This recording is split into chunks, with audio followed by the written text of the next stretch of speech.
Back in the day when Daniel Boone was pioneering the land that is now Kentucky, blazing his wilderness road through the Cumberland Gap, he had help.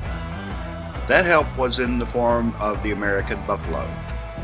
It was herds of buffalo tromping their way through heavy growth and rugged terrain, inventing new trails that helped rugged outdoorsmen like Daniel Boone and others. One of those trails snaked along the Kentucky River hard by what is now Kentucky's state capital of Frankfort.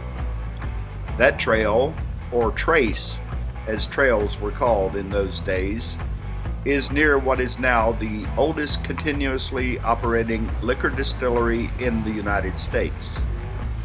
Thus is the heritage of the BuffaloTrace distillery.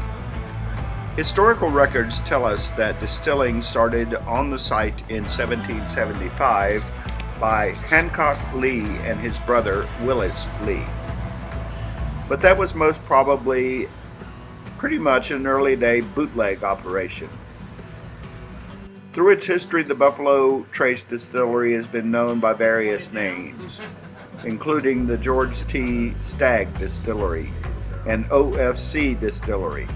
It was in August 1999 that the distillery rechristened itself the BuffaloTrace Distillery as it introduced the BuffaloTrace brand of bourbon whiskey.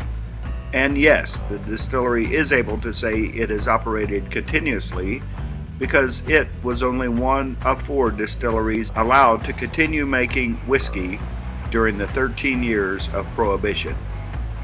The whiskey was, of course, to be used only for medicinal purposes. And just what is bourbon? Hang on, I'll get to that in a future video. Happy trails!